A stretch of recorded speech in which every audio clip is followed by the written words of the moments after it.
ફરી એકવાર વિદ્યાર્થી મિત્રો આપનું સ્વાગત છે મારી આરપીએલ શિવમ એકેડમી નામની યુટ્યુબ ચેનલ પર। આપ શીખી રહ્યા છો અંગ્રેજી વિષયની અંદર વિવિધ પાસાઓથી સ્પોકન ઇંગ્લિશ ગ્રામર, સ્પર્ધાત્મક પરીક્ષાને લગતું અંગ્રેજી।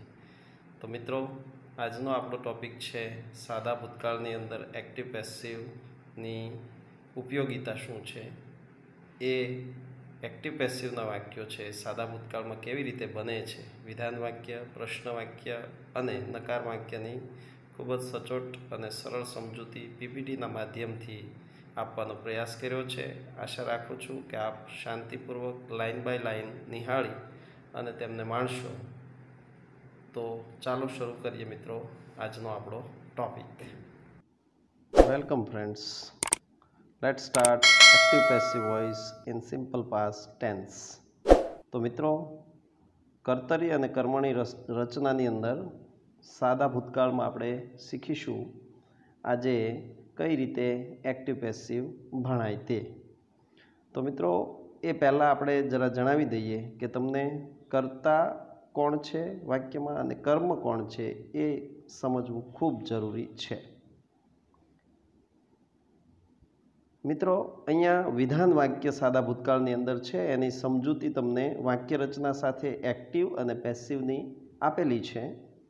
વાક્ય રચના જોઈએ એક્ટિવમાં તો સર્વપ્રથમ વાક્યમાં કર્તા આપેલો હોય છે, V2 એટલે કે ભૂતકાળનું રૂપ આપેલું હોય છે, વત્તા કર્મ અને અન્ય શબ્દો।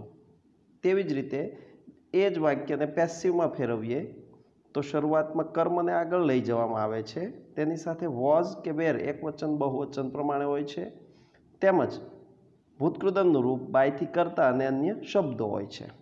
મિત્રો, એક્ઝામ્પલની અંદર જોઈએ વિધાન વાક્યની અંદર પહેલું વાક્ય, રાજ ડ્રુ અ ટ્રી યસ્ટરડે। રાજે ગઈકાલે એક ઝાડ દોર્યું, તો એમાં ઝાડ છે એ કર્મ છે।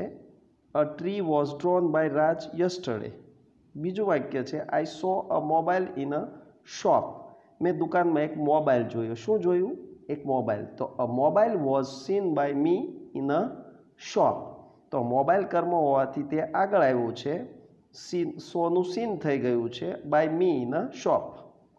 હવે ત્રીજું વાક્ય જોઈએ મિત્રો, you read a novel last evening. તમે ગઈ રાત્રે અથવા ગઈ સાંજે એક નોવેલ વાંચી। શું વાંચ્યું? નોવેલ। તો a novel was read by you last evening. ચોથું વાક્ય છે, they ate carrot in a farm. ખેતરમાં તેણે એક ગાજર ખાધું। તો શું ખાધું? ગાજર। ગાજરો ખાધા છે, બહુવચન છે, તો carrots were eaten by them in a farm. ધેનું ધેમ થઈ ગયું બાયથી મિત્રો, એટલે ખાસ આ નોંધમાં લેજો, બહુવચન હોવાથી વેર છે। ત્યાર પછીનું પાંચમું વાક્ય, mister Peter sang songs today. આજે મિસ્ટર પીટરે ગીત ગાયું કે ગીતો ગાયા। જો બહુવચન છે તો songs were sung by mister Peter. Mister Peter એમનું એમ જ બાયથી કરતા પાછળ આવશે, ટુડે પાછળ અન્ય શબ્દમાં। છઠ્ઠું વાક્ય છે, વી રિક્વેસ્ટેડ ધેમ લાસ્ટ મંડે।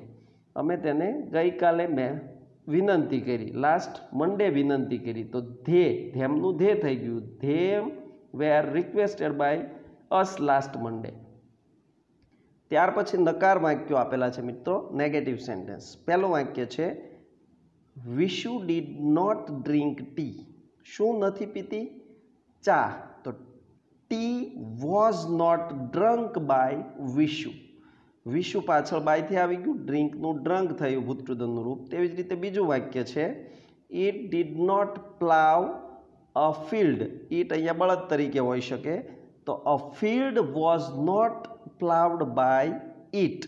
બળદને પાછળ ઈટ તરીકે બાયથી લીધો છે, ઈટનું ઈટ જ કર્મ રહેશે, કર્તાનું કર્મ। અ ફિલ્ડ કર્મ થઈ ગયું, અહીંયા ઈટ કરતા હતો એ પાછળ બાયથી કર્મ થઈ ગયો। વોઝ નોટ પ્લાવડેડ, પ્લાવડેડ એનું ભૂતકાળનું રૂપ છે ભૂતકૃદનનું। ત્યાર પછી પ્રશ્ન વાક્યો છે મિત્રો, એની સમજૂતી આપી છે, ઇન્ટ્રોગેટિવ સેન્ટેન્સીસ કહેવાય। વાક્ય રચના પહેલાં જોઈ લઈએ। સર્વપ્રથમ ડીડ વત્તા કર્તા વત્તા મૂળ રૂપ હોય છે ડીડ હોવાથી, વત્તા કર્મ વત્તા અન્ય શબ્દો અને પ્રશ્નાર્થ ચિહ્ન। પેસિવ કરીએ તો વોઝ વેર વત્તા કર્મ વત્તા V3 મિત્રો પેસિવમાં હંમેશા V3 હોય છે વત્તા બાયથી કરતા પાછળ આવે છે વત્તા અન્ય શબ્દો અને પ્રશ્નાર્થ ચિહ્ન. પહેલું વાક્ય જોઈએ. Did she collect stones yesterday. Stones બહુવચન છે, અહીંયા સ્ટોન્સ કર્મ છે એટલે એની સાથે વેર આગળ આવશે. વેર સ્ટોન્સ કલેક્ટેડ બાય, શીનું હર થઈ ગયું, were stones collected by her yesterday. તો આ રીતે મિત્ર પ્રશ્ન વાક્યનું એક્ટિવમાંથી પેસિવ થાય છે.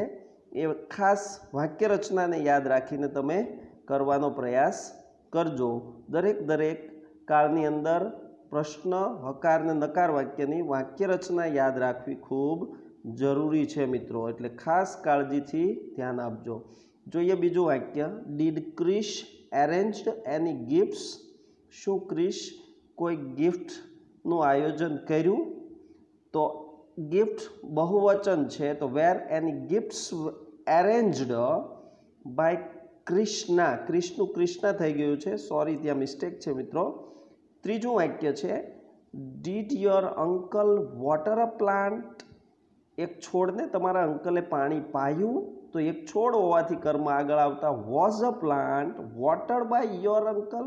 યોર અંકલ બાયથી પાછળ આવી જશે. ચોથું વાક્ય છે.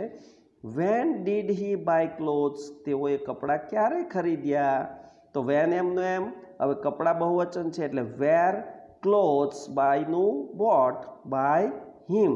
તો ખાસ યાદ રાખજો મિત્રો, છેલ્લે પ્રશ્નાર્થ ચિહ્ન એમનું એમ જ હોય છે. ત્યાર પછી આપણે નવા વાક્યો તરફ જઈએ. પાંચમું વાક્ય છે. હુ ઓપન માય બોક્સ. અહીંયા હુ પોતે કરતા છે પણ પ્રશ્ન સૂચક કરતા છે, તો એનું બાય વૂમ, કરતાને પાછળ બાયથી આપણે લઈ જતા એને અહીંયા શરૂઆતમાં જ લઈ લેવાનો છે. કર્તાનું કર્મ બાય વૂમ થઈ જશે. હવે કર્મને લાવવાનું છે ત્યાર પછીના ક્રમે બોક્સ. તો બોક્સ એક વચન હોવાથી વોઝ માય બોક્સ ઓપનનું ઓપનડ છેલ્લે, એટલે અહીંયા બાયથી કરતા છેલ્લે જશે નહીં. હુવાળા વાક્યનું એક્ટિવમાંથી પેસિવ કરીએ ત્યારે. છઠ્ઠું વાક્ય છે મિત્ર, જોજો. What did Parag repair last week. ગયા અઠવાડિયે પરાગે શું રિપેર કર્યું?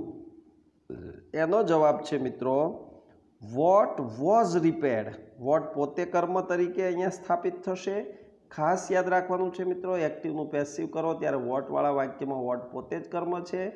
માત્ર વોઝ કે વેર એમાંથી વોઝ લઈ લેવાનું, એમ ઇઝ આર હોય તો ઇઝ લઈ લેવાનું.